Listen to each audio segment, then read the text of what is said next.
Toda a Escritura Sagrada é inspirada por Deus e é útil para ensinar a verdade, condenar o erro, corrigir as faltas e ensinar a maneira certa de viver. Isso para que o servo de Deus esteja completamente preparado e pronto para fazer todo tipo de boas ações.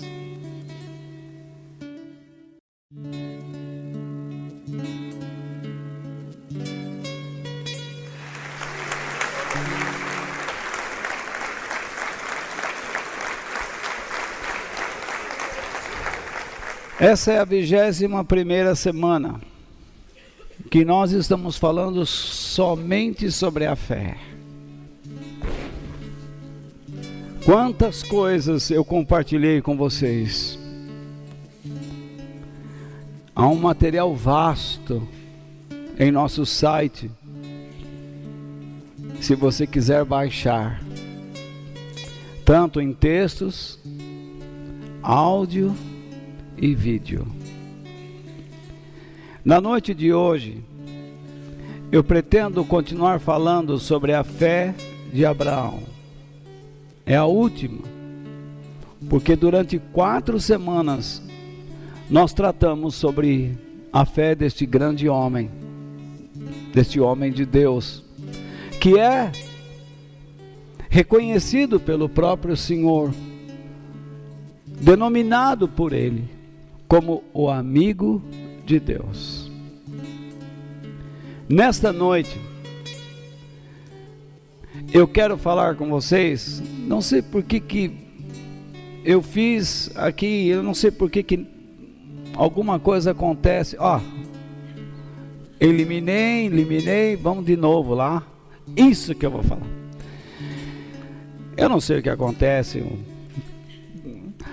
Então, a nossa confiança em Deus precisa ser provada. É isso que eu vou falar com vocês nesta noite. Muitos de vocês já receberam as notas em seus tablets, smartphones. Alguns já até imprimiram. Eu mando antecipadamente. Então você perdoe às vezes alguns erros gramaticais, porque às vezes escapam. E agora vai ser corrigido e ser colocado no site. Então, vamos ler Hebreus capítulo 11, versículos 17 ao 19. Por favor. Foi pela fé que Abraão, quando Deus o quis pôr à prova. Alguns pastores acham que Deus não prova os seus filhos. Vocês vão ver que Ele prova sim. Ele testa. Não porque Ele nos desconhece, mas porque nós não nos conhecemos bem.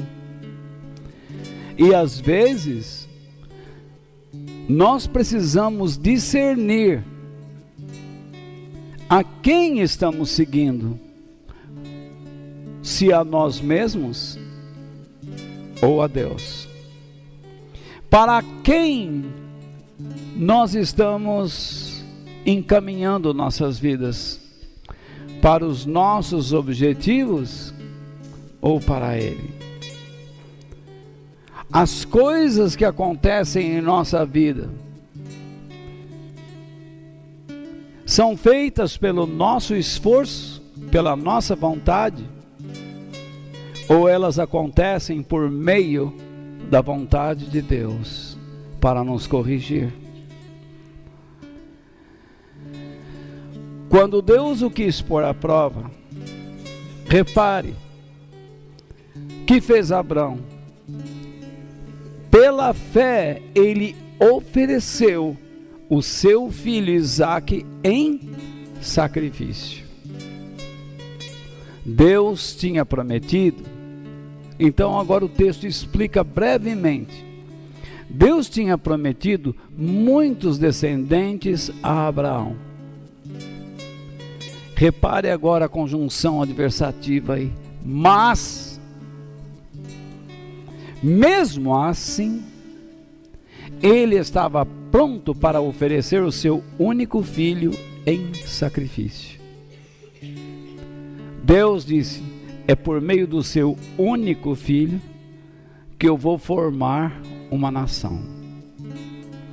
Abraão cria tanto em Deus, confiava tanto nele, que ele disse: está bem, eu ofereço meu filho, eu vou matar o meu filho em sacrifício, em honra ao Senhor. Já já nós vamos entender melhor tudo isso. Deus lhe tinha dito: por meio de Isaque é que você terá descendentes. É o que eu acabei de dizer. Se ele matasse o seu filho, como ficaria?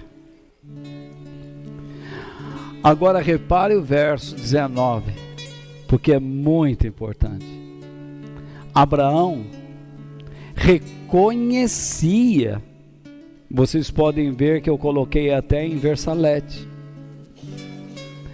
Vocês que estão no smartphone, no tablet ou imprimiram, eu fiz uma forma de grifar, de salientar.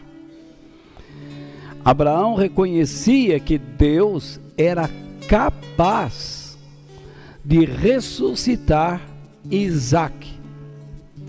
E por assim dizer, Abraão tornou a receber da morte o seu filho Isaque. Quem é que ensinou Abraão a crer na ressurreição? De onde veio essa ideia no seu coração? Do nada que não veio. Isso veio de Deus, como nós veremos. Qual estudante da Bíblia não conhece essa história? Quando Isaque era para ser sacrificado no Monte Moriá. E segundo pesquisadores, o Monte Moriá é onde foi erigido o templo e onde está atualmente a mesquita. Vocês que foram a Jerusalém comigo, lá do Monte das Oliveiras, você viu o lugar onde está a mesquita. Naquele lugar é que Abraão, acredita-se que Abraão iria oferecer Isaque. Imagine como estava o coração desse pai. Deus faz um pedido estranho, ou não é? Deus espera que esse homem fique com 99 anos. Nasce o filho, Sara com 89, e diz: está gostando do seu filho? Agora leve-o ao monte e o sacrifique, o filho que você muito ama. E Abraão deve ter dormido muito mal, mas ele obedeceu. Quando Deus chamou Abraão, isso é bom que você saiba, qual foi o pedido de Deus para ele? Que ele saísse da sua terra, do meio da sua parentela, da sua família, vai para onde? Vai para a terra que eu vou te mostrar. Por que Deus pediu que ele saísse da sua terra, do meio da sua família?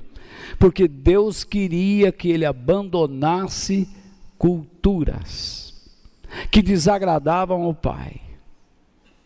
Deus não queria que Abraão continuasse com certos hábitos com uma certa religião, Deus queria transformar esse homem, fazê-lo num homem totalmente diferente. E então Deus diz: saia do meio. O que é que Deus diz para nós? Se não a mesma coisa. Cada um de nós aqui, chegou com uma religião no coração. Eu mesmo, eu tinha uma religião, eu tinha uma série de crenças, que mais tarde eu descobri que não faziam sentido nenhum na minha vida. Simplesmente atrapalhavam a verdadeira fé em Deus por meio de Cristo. Na verdade, eu tinha, como eu posso dizer, competidores de Cristo. Nomes que competiam com Ele, que eu acreditava que eles é que me levavam a Deus. Eles eram mais nobres do que o nome de Jesus. Essa era a minha religião. Mas de repente eu aprendi, pela leitura da Bíblia, até a Bíblia que eu tinha dentro da minha religião, falava que eu estava errado. Mas como eu não a lia, e não era incentivado a lê-la, e nem meditar nela, eu não sabia. Eu acreditava numa tradição oral, que vinha dos meus bisavós, passava pelos meus avós, meus pais, e que chegou a mim. Mas quando eu comecei a ler e contrastar as ideias que eu havia recebido, que vieram por anos e anos, eu percebi que estava errado. No entanto, ainda hoje, basta um segundo de descuido, aquelas coisas voltam à minha mente. E se eu me descuidar, eu volto a praticar determinadas coisas, ou acreditar, ou a ter uma certa insegurança com determinadas coisas que eu acreditava.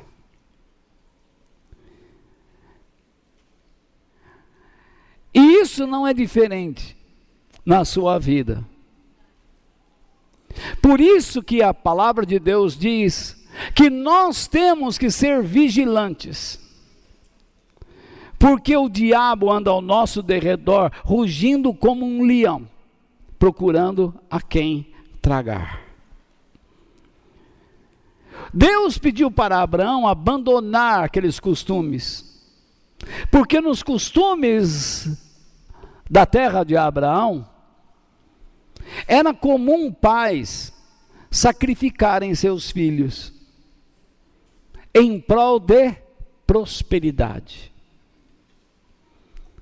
Geralmente meninas, porque os meninos poderiam servir numa probabilidade de guerra. Mas como as mulheres não eram contadas no Oriente Médio, no censo, simplesmente as mulheres eram tratadas como reprodutoras, genitoras. O homem sim tinha valor, pois ele era contado no censo. Muitas vezes famílias ofereciam uma de suas filhas para morrer, a fim de que pudessem ser prósperos, terem boa agricultura, saúde e etc. Deus pediu que Abraão abandonasse essas ideias. E de repente, o Deus que lhe havia pedido isto, de repente, pede que ele pratique algo que ele deveria ter abandonado. Imagine a mente deste homem. Que teste! O teste era tão pesado, tão duro, que envolvia o seu único filho. O filho por meio do qual o nome de Abraão seria perpetuado. Imagine para um pai olhar para um filho morto. Imagine um pai olhando para um filho morto e dizendo: eu o matei, em nome de Deus. Imagine um pai que honra a Deus matando o seu filho, e de repente ter que ouvir pessoas lhe dizendo: você não disse que nós tínhamos que ter outros costumes, porque Deus havia pedido isso de você, e agora você vem dizer que Deus pediu que você praticasse os velhos costumes? Que confusão! Vou ou não vou? Eu já preguei dezenas de vezes sobre esse texto, mas hoje eu vou falar de forma diferente.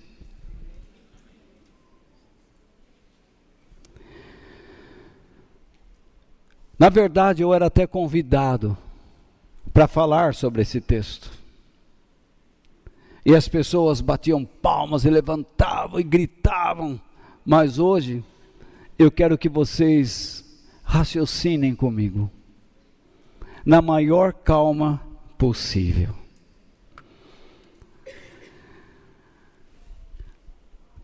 Há momentos que é difícil entender Deus. Concorda? Por que é difícil entender Deus? Vou começar a explicar. Primeira coisa que eu vou falar com vocês é sobre o processo de dedução. Processo esse que nós usamos erroneamente para tentarmos servir a Deus. E em segundo lugar, quero mostrar para vocês que o Evangelho não é um trabalho de lavagem cerebral, mas de fé. Então, primeiro, a fé bíblica é antagônica. Vocês entendem? Antagônico é contrário. Ela é contra ao silogismo. Vocês vão entender isso já já. O qual serve para os seguidores de Aristóteles. E já já vocês vão entender. Não fica preocupado. Aristóteles não era nosso irmão, não.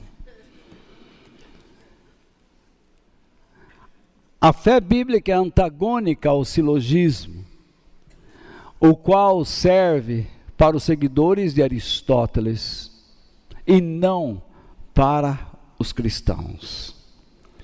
Antes de mais nada, entendamos o que é silogismo. Silogismo tem a ver com deduções. É um modelo de raciocínio baseado na ideia da dedução, composto por duas premissas que geram uma conclusão lógica. Quem foi o precursor desse pensamento? Aristóteles. E infelizmente esse tipo de coisa tem sido absorvido pela igreja, e eu vou procurar explicar isso a vocês. Mas antes, quem é que pode entender a mente de Deus? Imagine Deus pedindo que um pai matasse seu filho, ou mate o seu filho, ou um filho mate o seu pai. Sobre um monte qualquer, mas lá no Pico do Jaraguá, e dá uma facada no coração do seu filho. Nós conhecemos muito bem o episódio e sabemos como termina, porque nós temos o quê? A Bíblia.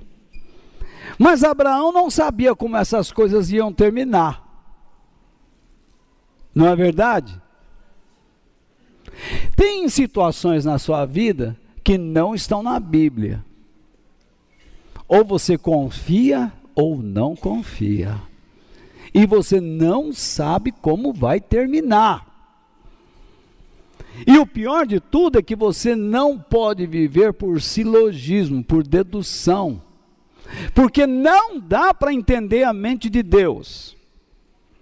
Porque muitos cristãos não têm aprendido a aceitar o mistério e a complexidade de Deus.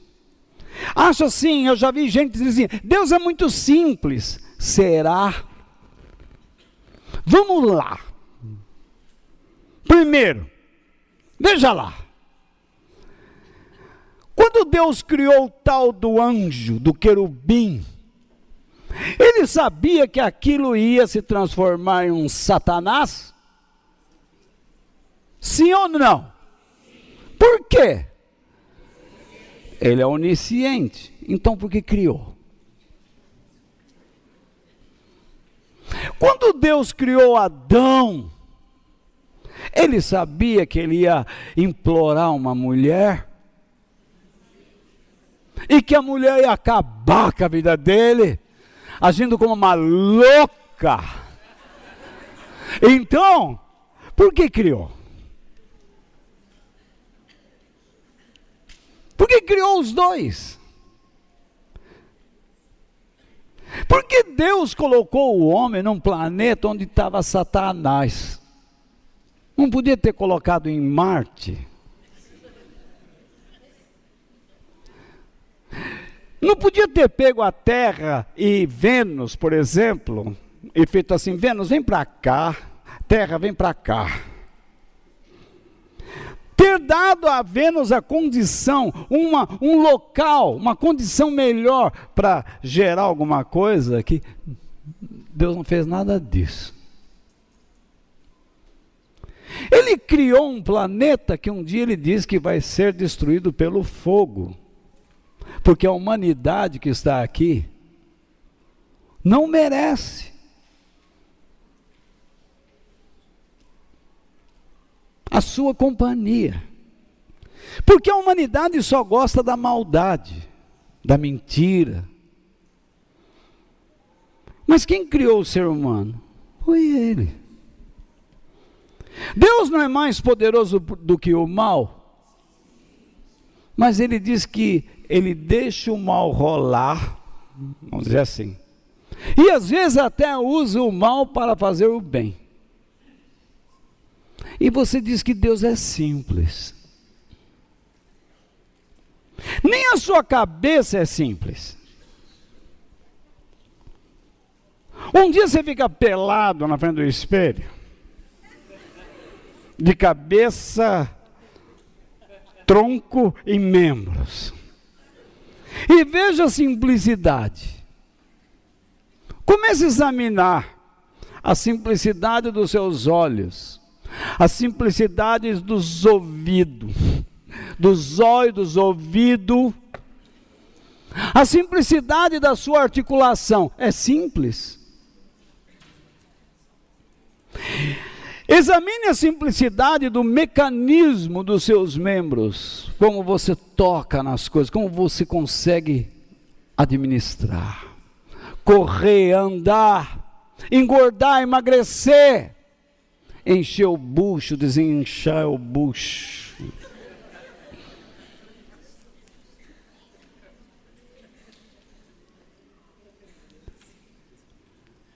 Pense, nada é simples.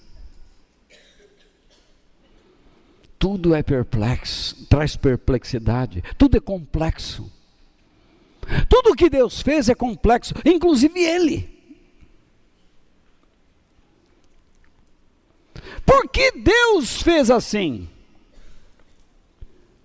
Para que nós não tivéssemos tanta atenção em nós mesmos, para que nós pudéssemos encontrar em nós mesmos tremenda fragilidade. E a nossa vida fosse centrada nele, dependente dele. Mas não é isso que está acontecendo. Até mesmo as igrejas têm sido centradas no homem. O louvor e também está centrado no homem e se tornado em um momento de diversão. Diversão para quem canta, diversão para quem toca. Não existe mais reverência. É gente dançando de qualquer jeito, estou dançando no espírito. De vez em quando rebolar significa dançar no espírito. Isso para mim é bagunça, desordem, infantilidade. Uma coreografia de dança com palma, com gritos, o som dos instrumentos no último volume que se assemelha a um show de rock. As reuniões estão sendo preparadas para que as pessoas apenas se sintam alegres. E quando vão para lá, entrem num embalo. Onde você vai? Na balada gospel.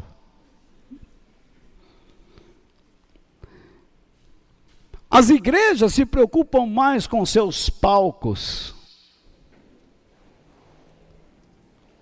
mais com o visual do que com o conteúdo. Os sermões que as pessoas pregam, isso é o que eu vejo na atualidade, mais entretém as pessoas, porque o objetivo é fazer com que elas se sintam bem consigo mesmas. Você vai numa igreja, você vê o pastor pregando, ele tenta de todo jeito alimentar você para que você saia mais forte psicologicamente. Pelo contrário, quando as pessoas estavam diante de Jesus, elas enfraqueciam. Basta dizer João Batista: é necessário que eu diminua e que ele cresça. Por que nós queremos que as pessoas se sintam bem? Porque os sermões são pura psicologia humana. Porque a psicologia humana é isso. Eu já disse a vocês, quando vocês vêm conversar comigo, e se eu for passar para vocês princípios da Bíblia, eu quero ver o quanto você está disposto a morrer para si mesmo, a fim de obedecer a Deus. Já a psicologia humana não.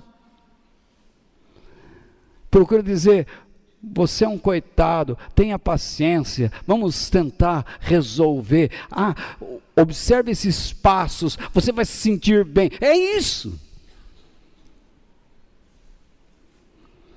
As reuniões procuram dar às pessoas terapia, em vez de Bíblia. Porque a finalidade é curar todos os tipos de problemas provenientes de causas psicossomáticas. Há pessoas aqui que não estão doentes, mas a sua mente o faz doente. Você não tem nada. Mas se eu começar a falar que Deus quer te levantar, Deus quer fazer, blá, blá, blá, você vai levantar e dizer: fui curado. Você não tinha nada.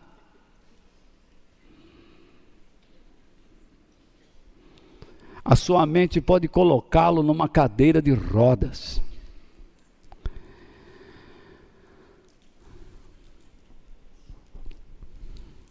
Além do mais, a Bíblia tem sido usada, mas não é ensinada.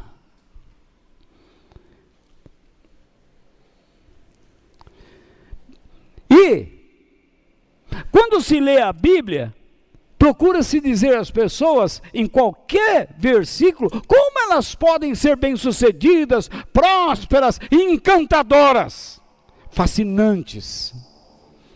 Deus te escolheu para ser vitorioso, Deus te escolheu para a vitória, Ou não é verdade?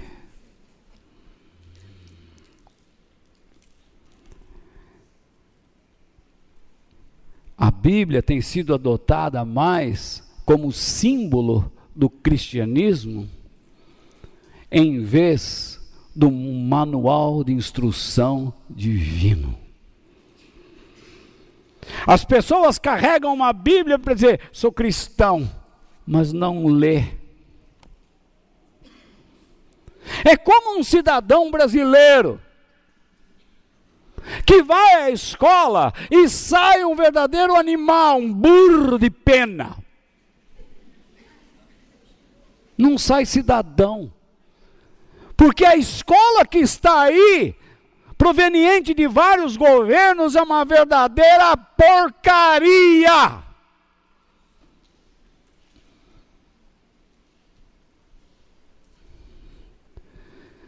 Converso com universitários e sinto calafrios. Pergunto para onde vai esse país se depender de determinados formandos. Mal sabem escrever, redigir, não transmitem suas ideias.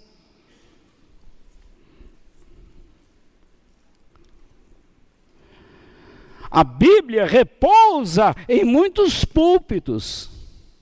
Lê-se o texto, mas depois quem os lê, reveste-os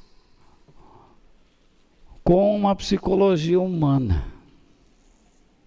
Transforma a mensagem de Deus, que era para nos conduzir à cruz como Jesus foi, mas a mensagem distorcida nos desvia da cruz e nos leva para uma vitória pessoal. Que tipo de cristão nós estamos formando?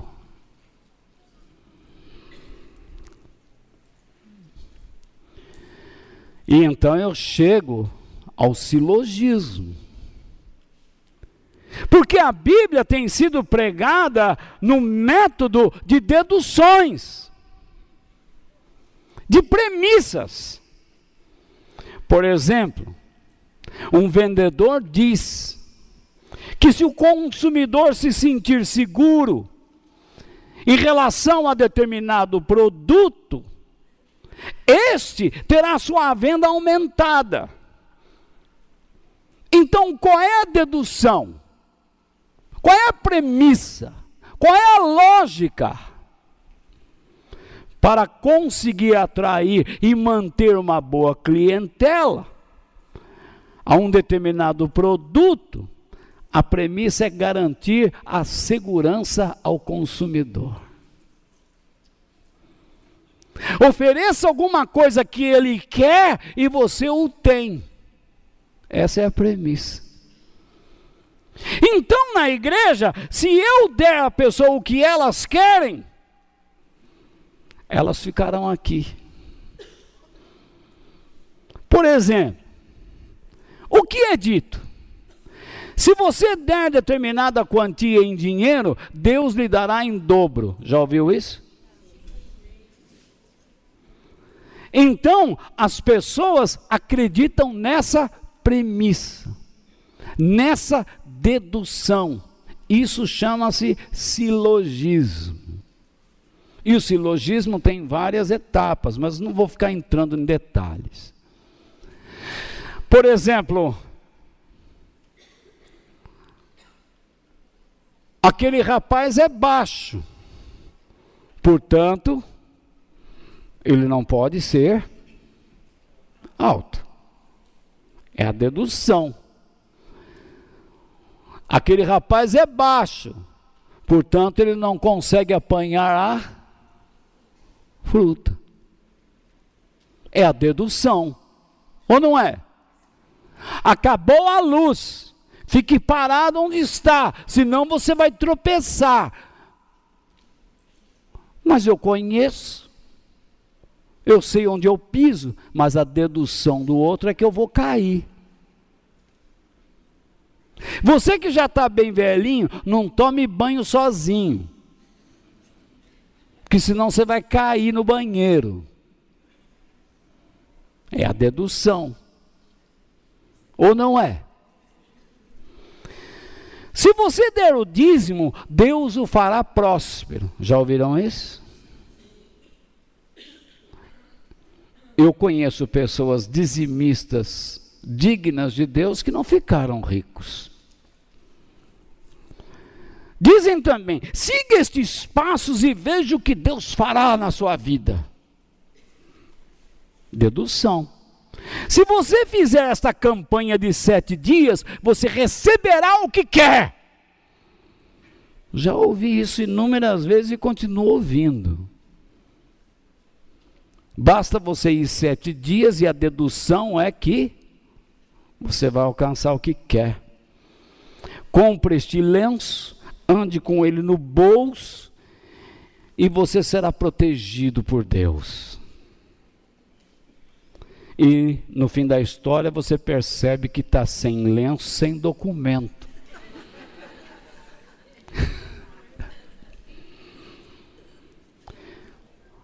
Para pastores, digam assim: pastor, siga estes métodos e sua igreja crescerá tremendamente. Tem livros de crescimento da igreja, palestras de crescimento da igreja. Vem, vamos, aquele homem veio dos Estados Unidos, vai trazer um milagre, nós vamos seguir, a igreja vai crescer.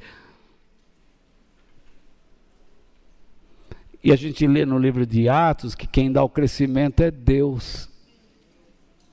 Não são métodos. Eu já vi pastores dizendo assim: pastor, dê muita esperança às pessoas e elas permanecerão nas suas reuniões. Aí a pessoa diz: é mesmo, né? Se eu não der esperança nesta terra, eles não vão ficar aqui. Aí eu vou na Bíblia, eu vejo que a única esperança que Deus nos dá é na eternidade. Ele diz: esse mundo passará. Passará o céu e a terra, mas as minhas palavras não hão de passar. E aí o pastor me diz para eu dar esperança neste mundo para você. Então eu o desvinculo do entendimento da eternidade. Você deixa de acreditar no que Jesus quer que você acredite. Que tipo de cristão você é? Outros dizem assim: Deus é amor e portanto Ele aceita todos como são. Ele me conhece, Ele sabe. Eu sei que eu não aguento, que eu só penso naquilo. Mas Deus me conhece. Eu só penso naquilo. Mas Deus me conhece. Ele conhece o meu coração. Eu sei que eu roubo, que eu minto. Eu sei que quando a patroa sai, eu fico lá assaltando a geladeira. Eu sei que quando o patrão está olhando, eu enrolo. Mas Deus conhece o meu coração.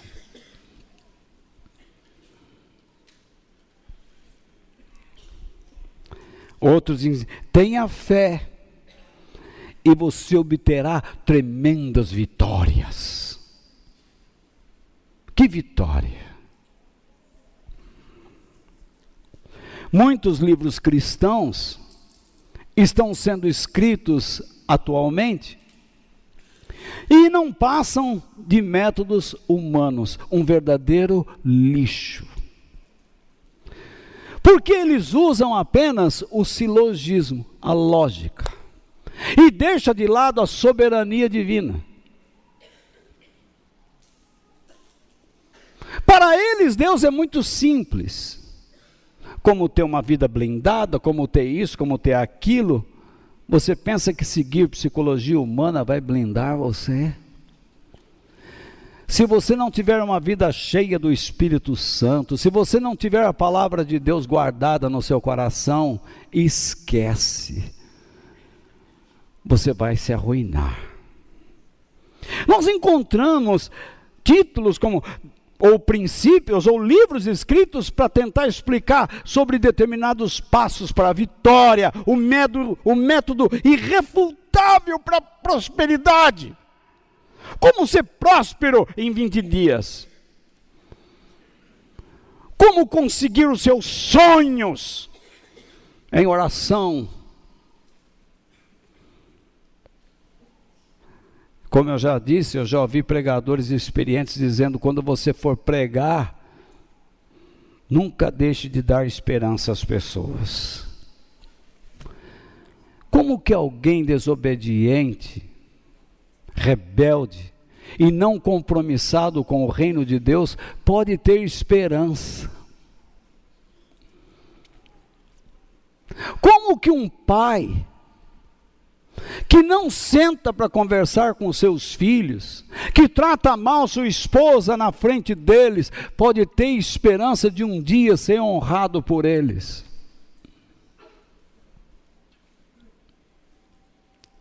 Como que um pai que não é capaz de conduzir os seus filhos, de aconselhá-los pelo melhor caminho,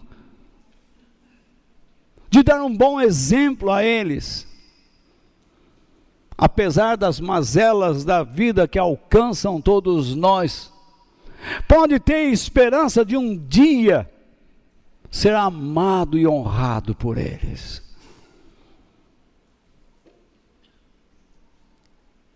Como pode um empresário que trata os seus funcionários como animais?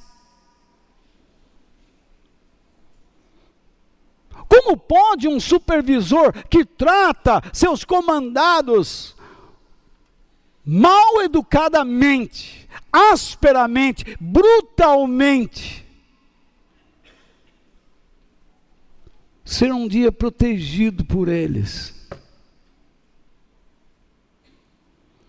Como pode um pastor mentiroso, que não se preocupa em conduzir o povo à eternidade, um dia estar na eternidade com Deus? Como pode você, tantos anos de igreja, sem compromisso com o reino de Deus, achar que pode um dia estar ao lado de Jesus? Na verdade, nós temos aprendido, por meio dos nossos líderes, a seguirmos um método lógico de pensar, coisa essa que a Bíblia não ensina. Deus é amor, então Ele vai suprir suas necessidades. Como se um servo de Deus nunca passou fome. Quando você vai às páginas da Bíblia, você vê filhos de Deus que passaram necessidades. Mas qual é a dedução que você faz? Porque Deus é amor, que Ele não vai deixar você passar por sofrimento. Não é assim que as pessoas pregam? Então você casa e tem um filho, e você vai ver o que é sofrimento.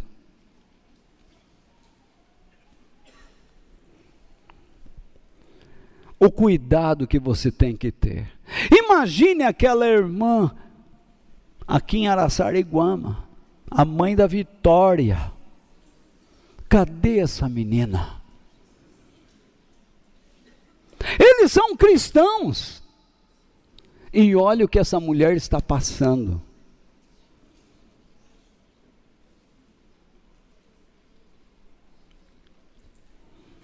Eu me lembro de uma igreja na Zona Leste, de uma menina bonita que estava na porta. Ela foi levada para dentro do carro e tremendamente estuprada. Ela estava com a sua Bíblia, indo para a igreja, e estuprada por 4 elementos que não a mataram, mas a deixaram violentada, desonrada, com problemas psicológicos. e espirituais, porque ela aprendia naquela igreja que Deus guarda de todo modo, que não acontece nada, que você pega e sai, sem precisar olhar para a direita, para a esquerda, porque Deus é a tua luz. Você não se preocupe com nada, não se proteja com nada, porque Deus é a tua proteção, vai em frente. É o que eu ouço de certos doidos, e me chamam de arrogante.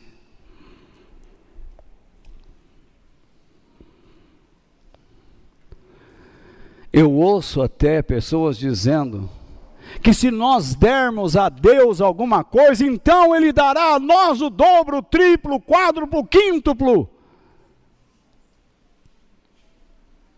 Dará o que desejamos. Mas será que Paulo, o apóstolo, ensina isso?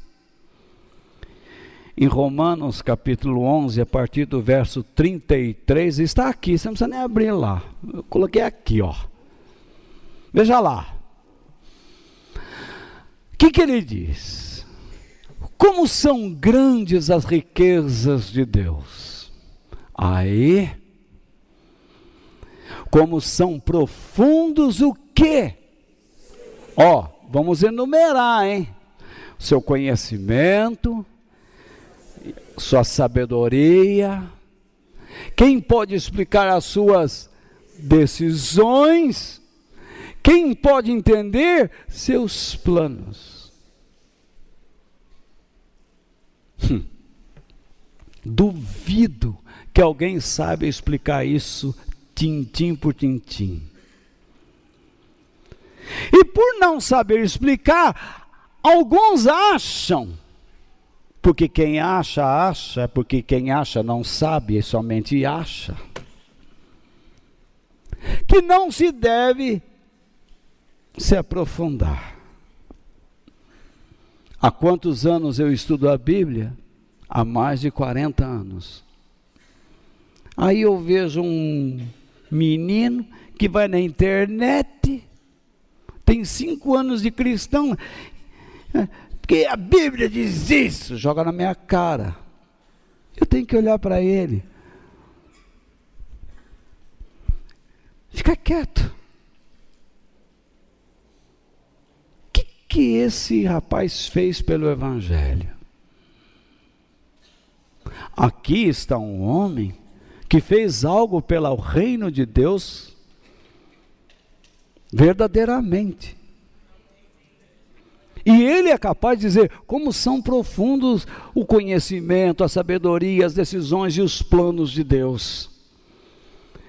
E então ele vai em frente. Paulo está falando então da profundidade de certas coisas de Deus.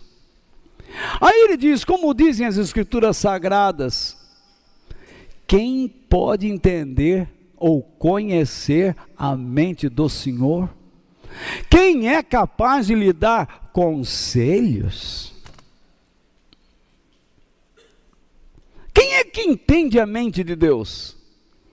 Totalmente.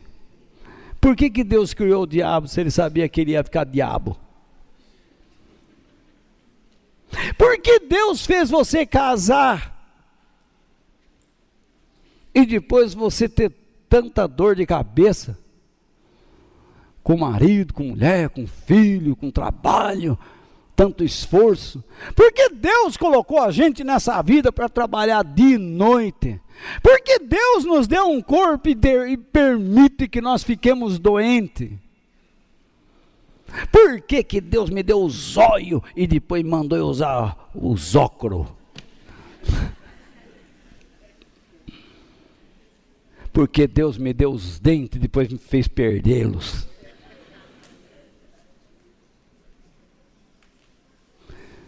Porque Deus me deu cabelos compridos na juventude e agora ficaram tudo branco e ralinho. Porque a minha pele era suave, sedosa, a turma passava a mão no rosto e falava, nossa, que pele gostosa.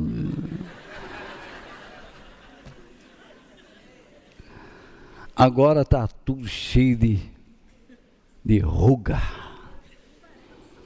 É porque a Denise passa um creme lá, que veio lá do Mar Morto lá. Ela chega em mim e fica assim, e eu fugindo e ela esfregando.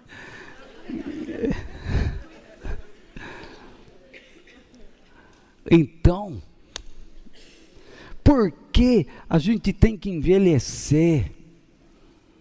Partes do corpo vai parando, né?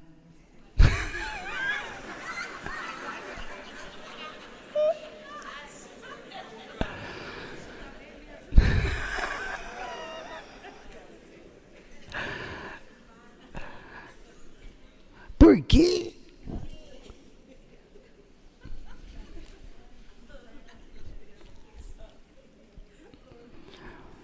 Como é difícil conhecer a mente do Senhor. Quem é capaz de lhe dar conselhos? Por acaso vou dizer, o Senhor sabe, não deixa mais as pessoas envelhecerem não.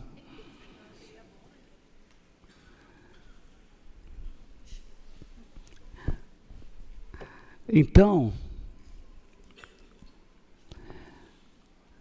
agora, quem já deu alguma coisa a Deus para receber dele algum pagamento? Será que esses pastores não lê isso? Se você der isso, Deus vai te dar aquilo. Se você fizer isso, Deus vai fazer aquilo. Não é por aí. Eu estou tentando esclarecer você. Se você quiser pensar comigo, você pensa. Se não quiser, continua idiota.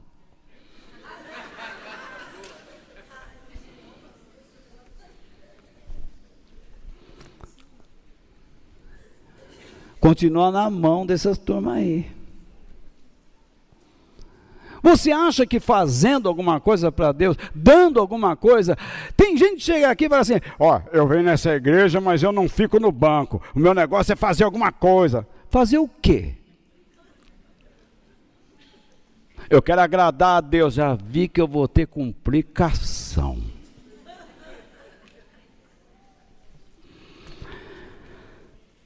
Então, ele termina dizendo, pois todas as coisas foram criadas por ele, e tudo existe por meio dele e para ele. Glória a Deus para sempre. Amém. Gostemos ou não, tudo vem de Deus, tudo é feito por meio dele, e tudo vai voltar para ele.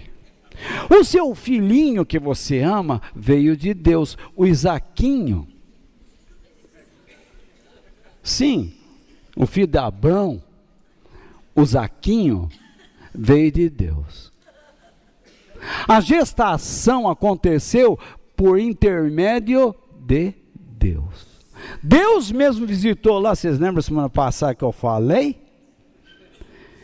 O anjo do Senhor falou, no ano que vem eu volto aqui e o moleque vai estar aí, hein? O guri vai estar aí. Que estava fazendo Sara? Arzinho de rir.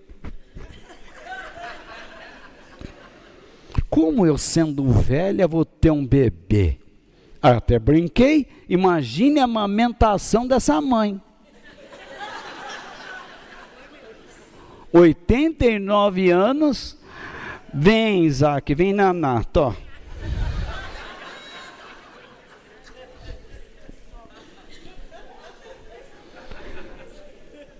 Você imagine a noite que foi gerado Isaac. Aquilo deve ter sido um transtorno.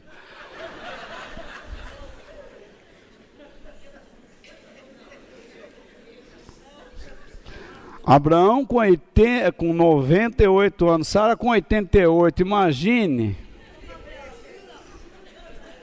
Duvido que a Rede Globo filmasse aquilo. Mas que daria uma novela boa, daria. Imagine Sara, vem Abraão. E Abraão, Sara.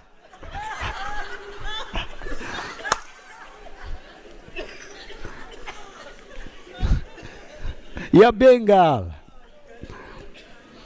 Bom,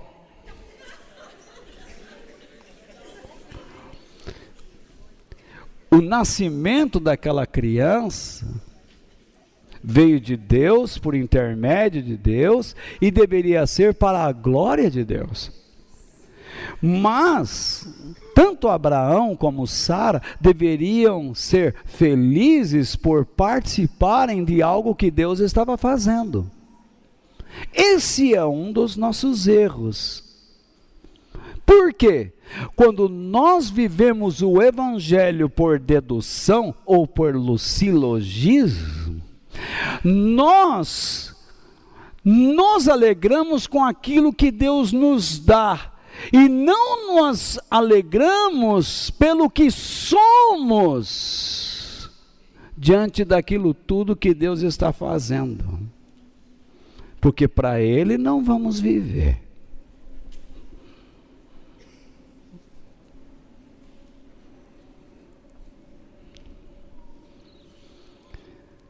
Deixamos de viver os propósitos de Deus. Meu filho é meu filho, você vai ter que ser médico, filho. Tá, mas pai, tem uma coisa que eu quero que o senhor saiba, Deus está me chamando para ser um pregador. Não, meu filho, você vai morrer, morreu.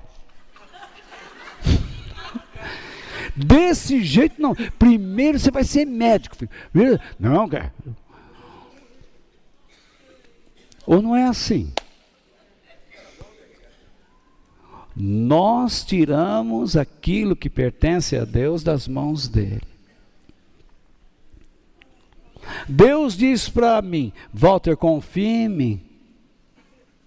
Quando nós iniciamos esta igreja, eu era um pregador que eu gostava do jeito meu, ou do meu jeito.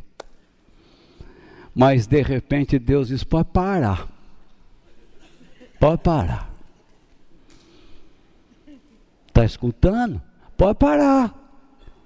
Você vai passar a ensinar.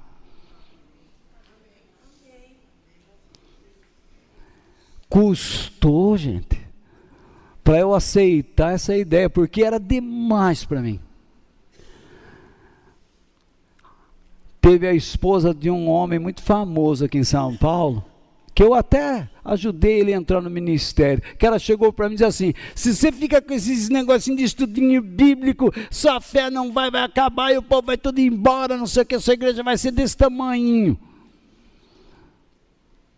E eu saí de lá, é mesmo, olha a dedução. Mas Deus voltou a falar comigo: aqueles que eu trouxer até você para ouvir minha voz, ouvirão e permanecerão. Você cumpra o que eu quero. Eu tive que ir contra a minha personalidade, contra tudo o que eu acreditava.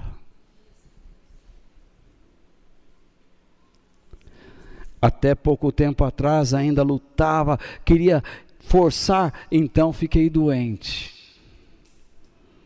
Agora eu tenho que depender inteiramente de Deus. Totalmente.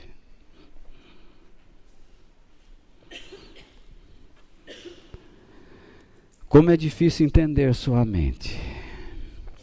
Mas quando nós aceitamos os seus caminhos, nós verbalizamos o que cremos. Nós anunciamos os seus planos, os seus desígnios, os seus propósitos com muita confiança, porque nós estamos vivendo. E quando nós saímos das circunstâncias que Ele nos conduz, nós saímos mais fortalecidos. Não saímos falando pelos cotovelos, como essas pessoas falam no rádio, na televisão. Olha, faz um mês que eu entrei aqui e agora consegui isso e aquilo. Isso para mim não é testemunho de nada. Isso não é vitória, porque a vitória é quando você ama a Deus, ama ao próximo. Você o leva às pessoas, mantém as pessoas nele por meio daquilo que Deus lhe deu.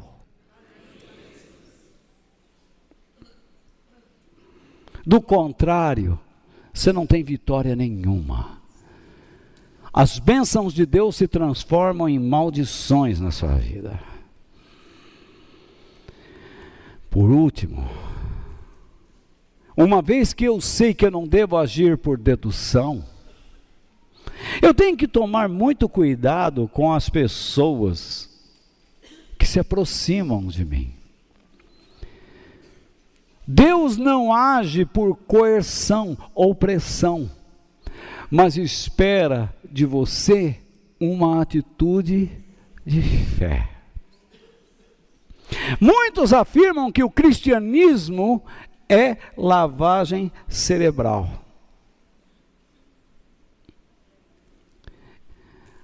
Eles nem sabem o que dizem. Por quê?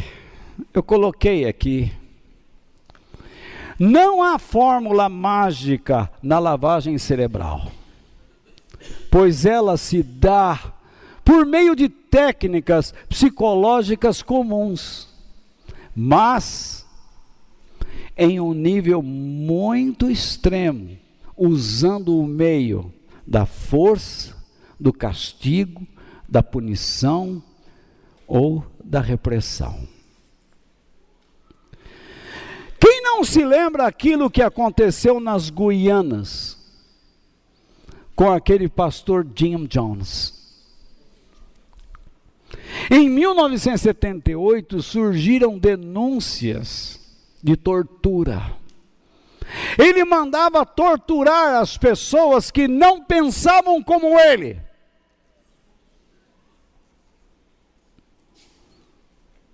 As pessoas passavam fome.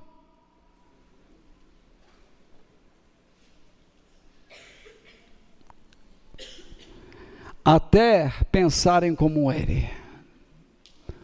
Então eles foram visitados por forças armadas e reagiram. Mas como viram que era impossível permanecerem firmes, preferiram o suicídio coletivo.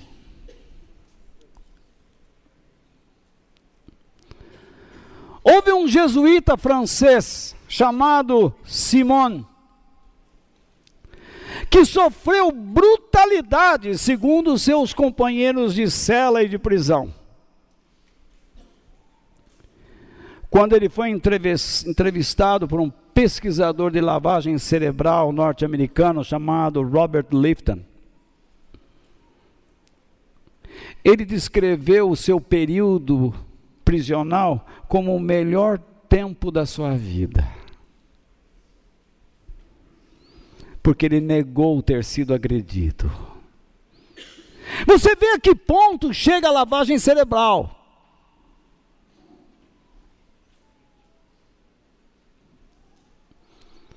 Você oprime a pessoa,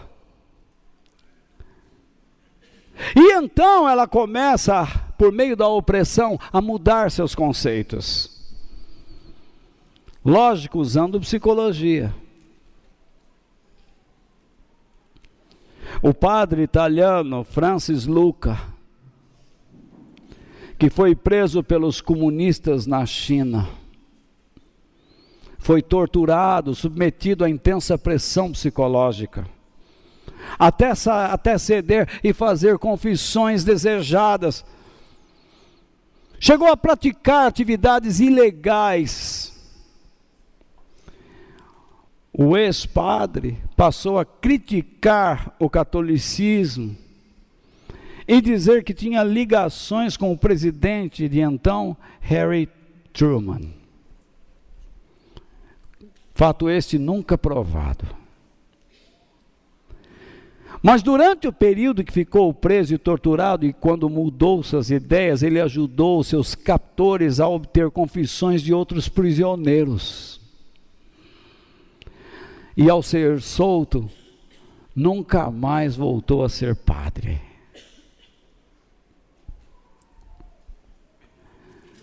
A história do nosso texto bíblico está registrada lá em Gênesis 22. E vocês vão ler comigo que lá não existe nenhuma coerção, pressão ou opressão da parte de Deus, para que Abraão oferecesse seu filho. Mas Abraão agiu pela fé, com um espírito de fidelidade e confiança. Por acaso alguma vez eu os ameacei para acreditar em Deus? Não.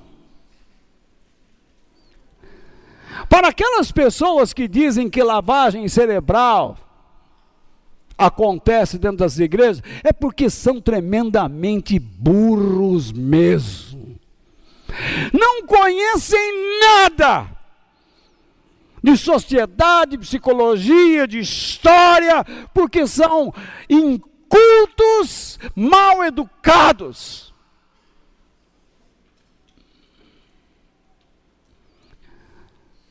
Eu sei porque algumas coisas eles não praticam no cristianismo e dizem que tudo aquilo é lavagem cerebral.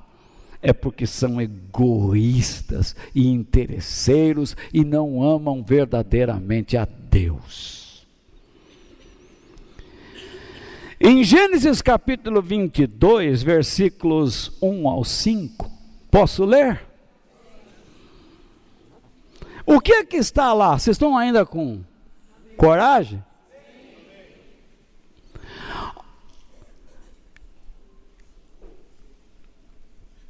Algum tempo depois, Deus pôs Abraão à prova.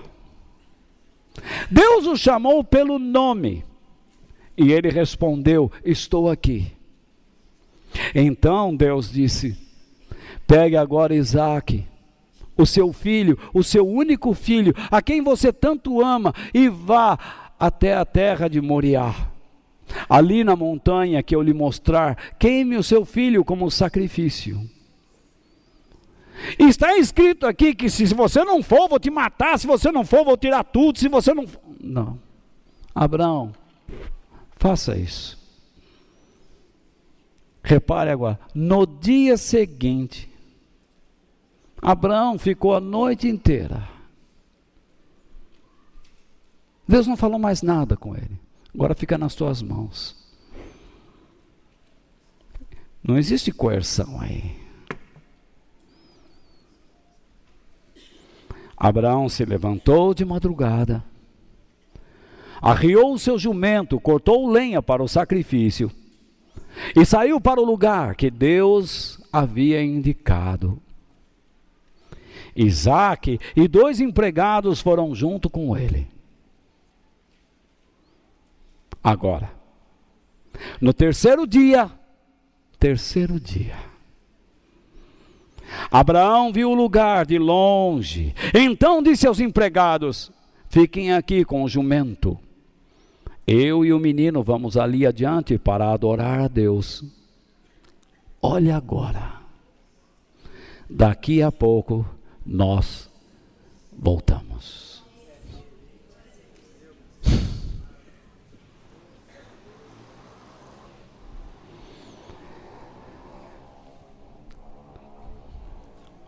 Houve alguma coerção, abuso, pressão psicológica, violência aqui? Não. Nenhuma da parte de Deus a Abraão.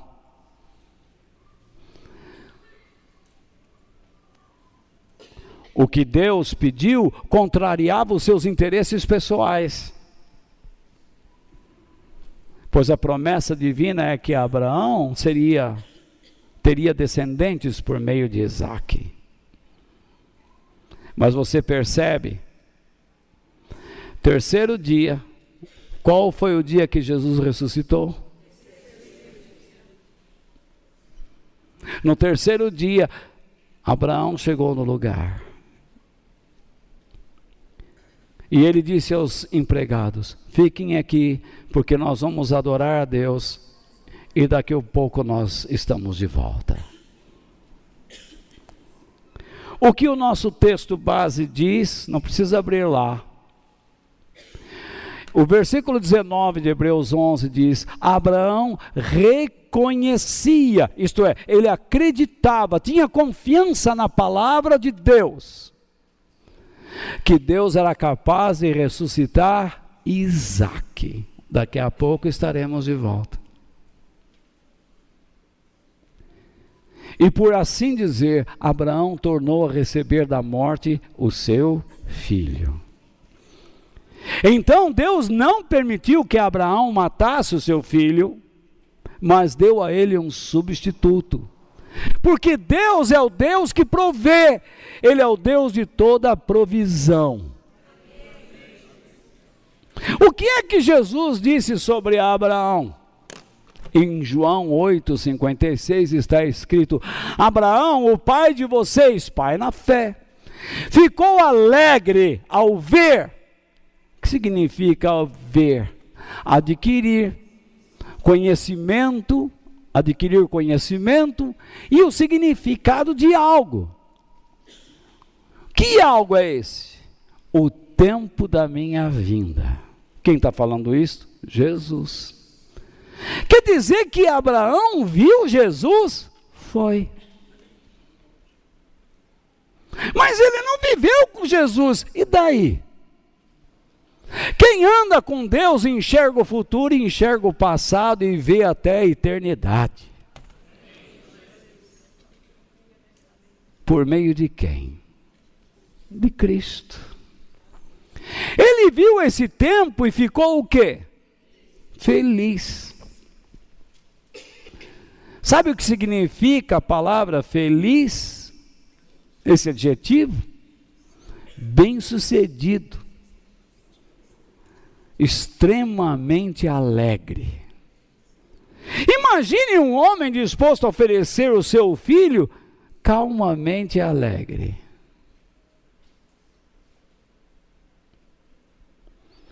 Alguns aqui dizem assim: mas como ele viu Jesus? Da mesmo modo que Deus ensina você a enxergar Jesus no passado. A fé bíblica verdadeira não o coage a agir contra o quê? A sua vontade. Se você diz eu quero ter fé, a fé vai te ensinar sobre o caráter de Deus, a ter confiança nele, mas ela não tem o poder para quebrar sua vontade, e nem a minha. Se você quiser agir errado, você age. Mas se você decidir crer com a ajuda do Espírito Santo e da palavra de Deus, você vai continuar, vai conseguir andar. No entanto, há certas pessoas que, por serem desobedientes, procuram enfraquecer a fé dos obedientes. E com esses vocês têm que tomar cuidado. Deixe-me dar um exemplo. Eu sou dizimista desde que me tornei cristão. E não foi por imposição divina. É porque eu creio que isto agrada a Deus. Isto é o modo como a minha vida, eu posso investir com a minha vida, com os meus recursos no reino de Deus. E isso me deixa feliz e alegre. Porque Jesus mesmo disse: dê a César o que é de César e a Deus o que é de Deus. Mesmo sabendo que Deus diz que aquele que não dá a Deus o que é de Deus é ladrão, eu não faço isso porque sou coagido. Deus não me coage, Deus não me pressiona. Ele diz: sacrifica o teu dinheiro. Sacrifica aquilo que você ama.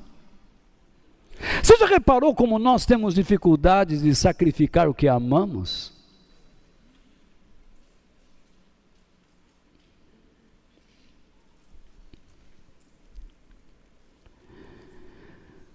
Mas não é só questão de dinheiro. É questão que a pessoa que diz assim: eu não dou dízimo porque isso é lavagem cerebral. Mas quando você está com um problema, você pede oração, né, para os irmãos, né? Aí não é lavagem cerebral. Para ver como você é um hipócrita. Não vale nada como cristão. Se arrependa.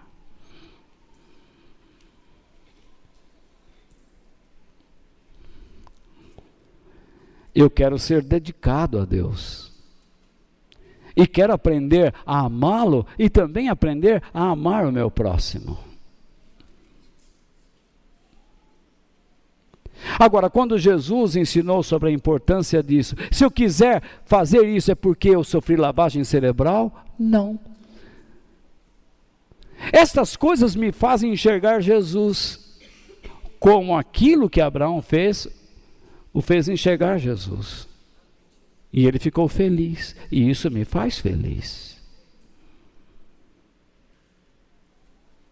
Jesus amou a igreja, levou o evangelho às pessoas, ensinou as pessoas a permanecerem no evangelho, e por meio dessas pessoas formou a igreja.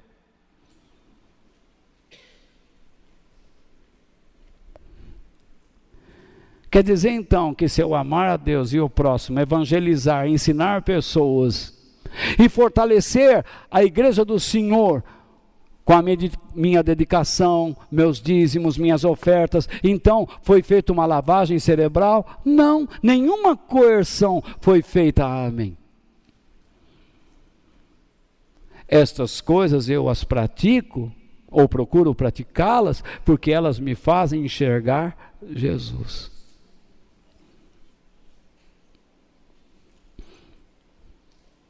Repare quando você não oferta, você não dá nada a Deus, o que você está enxergando? Avareza. Jesus era avarento. Quando você não se dedica a Deus, a quem você está enxergando? Seu egoísmo. Você não vai enxergar Jesus. É por isso que eu digo que o cristianismo não é para todos. Você entrou aqui nesta noite dizendo assim, eu vou lá fazer um teste. Ou vai ou racha ou arrebenta a tampa da caixa. Se hoje Deus não me der o que eu quero, não é assim. Não é pelo fato de você estar aqui que Deus vai dar a você o que você quer. Isso não é evangelho. Deus está dizendo, você está disposto a entrar num processo de negação do eu, a fim de que eu comece a trabalhar na sua vida e transformar você? Ai, pastor, faz uma oração pelo meu filho, porque ele não dá uma risada. Quer dizer então que seu filho virar uma hiena, você vai ficar feliz?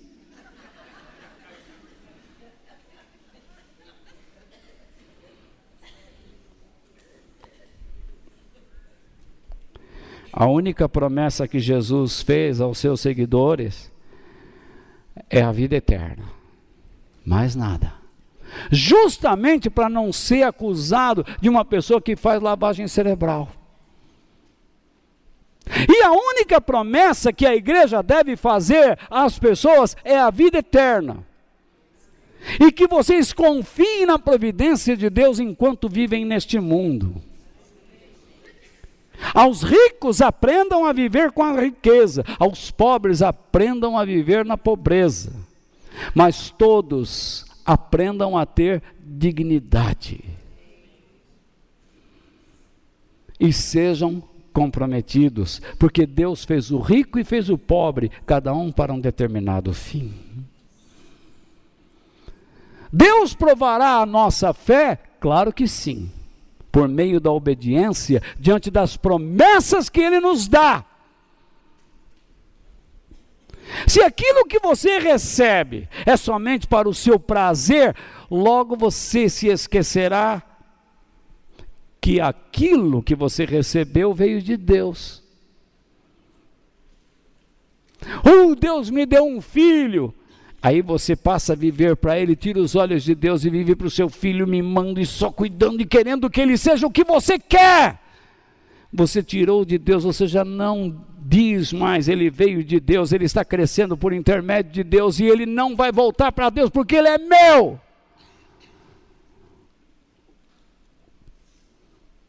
Você olha o dinheiro que Deus te deu, quem te deu? Quem é que te sustenta? Imagine você pegando uma doença séria, não há dinheiro que pague a tua saúde. E o que você tem quando Jesus perguntou: para quem será? Se nós temos aprendido que tudo vem de Deus e tudo está acontecendo por intermédio dele, e tudo é para ele, este é o princípio pelo qual nós temos que viver, pois este é o princípio que viveu Abraão. Aquele menino veio de Deus, viveu por meio de Deus, e a vida dele era para Deus. A vida que eu tenho agora veio de Deus, e quem me sustenta é Ele. E eu quero morrer e viver nele.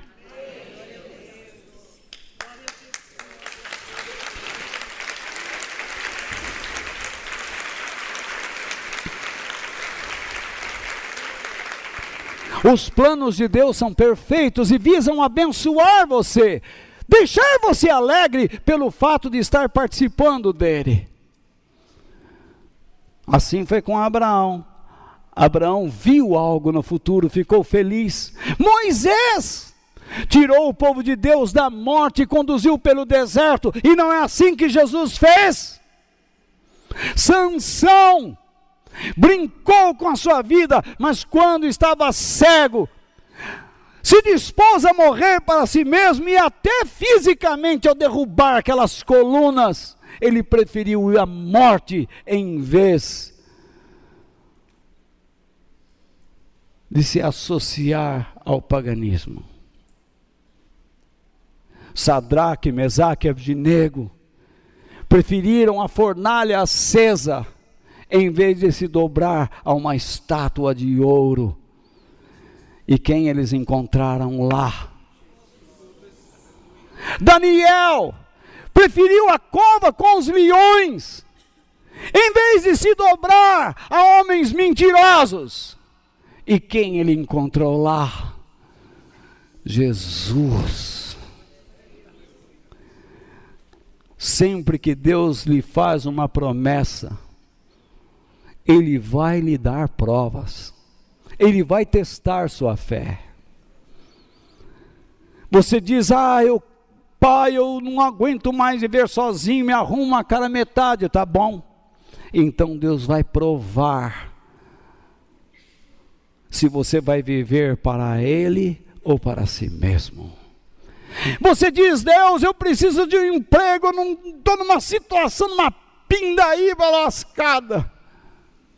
Então Deus abre as portas, mas esteja certo, Ele vai provar se aquele dinheiro é seu ou se volta para Ele. Deus te dá um negócio e você começa a trabalhar, Deus vai provar se você reconhece que aquilo vem dele, é sustentado por ele, volta para ele, ou é só teu. Você pede um filho e Deus vai te provar se aquele menino ou menina veio de Deus e vive por meio da força que Deus dá, e você vai voltar para ele ou você vai tomar para si. Eu disse que eu ia falar sobre esse negócio de uma maneira diferente.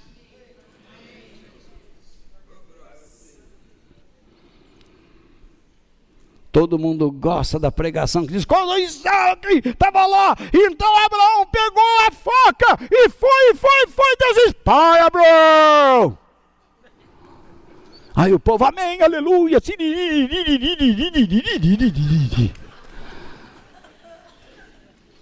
O meu meio é esse, do Siriri.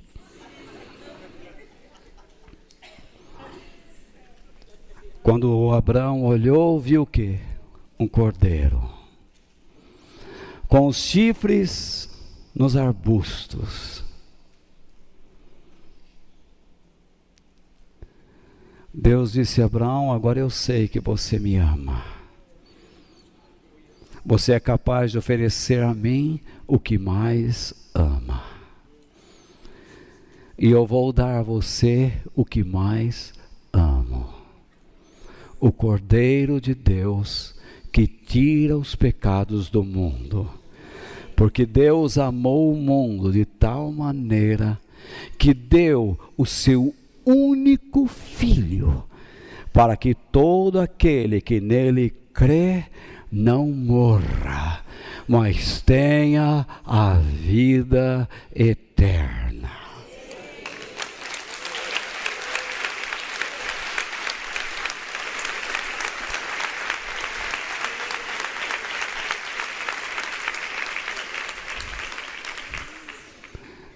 Em João 3,16 foi o que Deus prometeu: vida eterna, mais nada.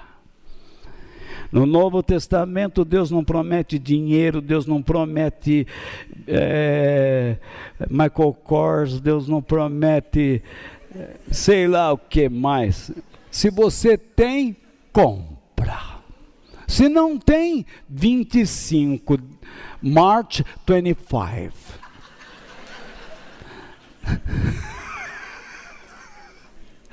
E conhece essa marca? March 25 ou 25th. Então você vai na 25 de março. Então lá você vai encontrar o que é da sua penca. Então, cada um na sua. Nada de ficar olhando para o outro dizendo assim, nada disso. Viva feliz com o que Deus te dá. Tendo o que comer e com o que vestir, estejam contentes. Busquem primeiro o reino de Deus e o modo de vida que agrada a Ele, e as demais coisas lhe serão dadas. Um dia, para o lugar que iremos, não existirão shoppings e nem March 25th. Lá existirá a eternidade. E as vestes que o Senhor nos dará irão cobrir um corpo glorificado, porque elas serão vestes da pureza, mais branco do que a neve. E então sentaremos com o Senhor e celebraremos a nossa alegria eterna. Nunca mais choraremos, nunca mais seremos provados, nunca mais sentiremos dor, nem a separação e nem a doença, e o Senhor enxugará todas as nossas lágrimas.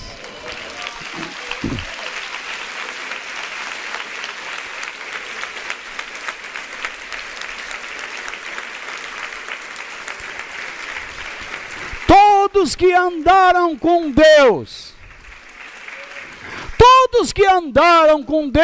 assim o fizeram, não por lavagem cerebral, não por silogismo, por dedução.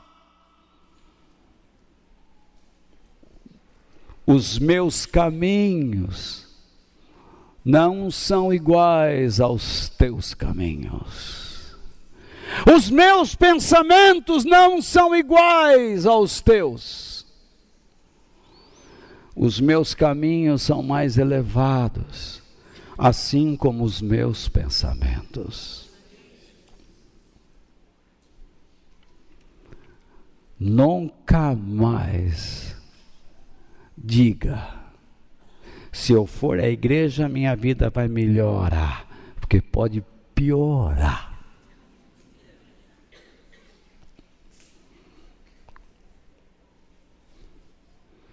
Hoje, nós temos alguns irmãos nas mãos de alguns afegãos para serem martirizados.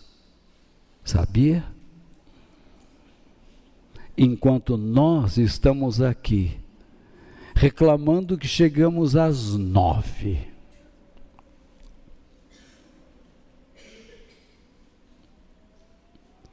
Alguns irmãos estão sendo agora incendiados vivos na Nigéria, enquanto outros estão torcendo pela sua seleção. Frágil. Alegria de um lado, tristeza de outro. Onde está Deus? Enquanto estamos aqui, há irmãos perdendo tudo lá. E ficamos aqui ouvindo esses bobalhões pregando que se você der vai ficar rico. Vai pregar lá.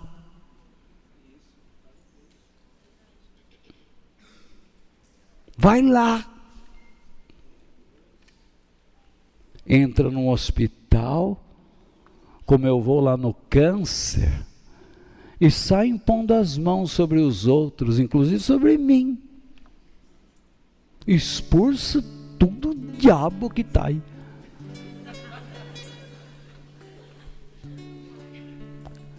Vai lá. Vai lá na Venezuela e tira o Maduro de lá. Sabe quanto está a inflação na Venezuela? 24.000% ao ano.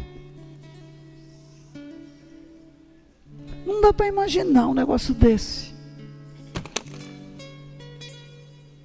Não é esse que o Lula e a Dilma diziam que era um exemplo? Aprenda, exemplo é Jesus.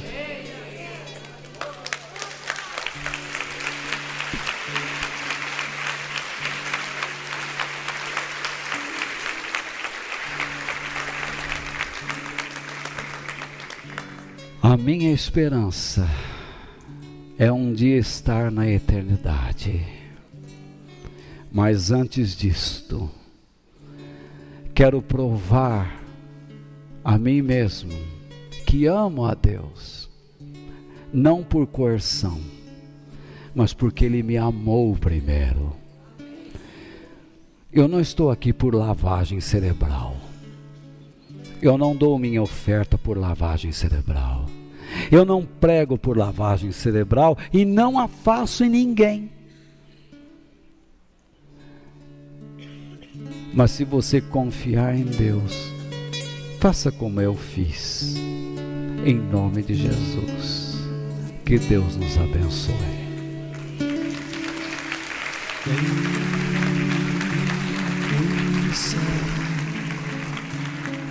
Tenho eu além de ti e na terra em quem tenho mais prazer.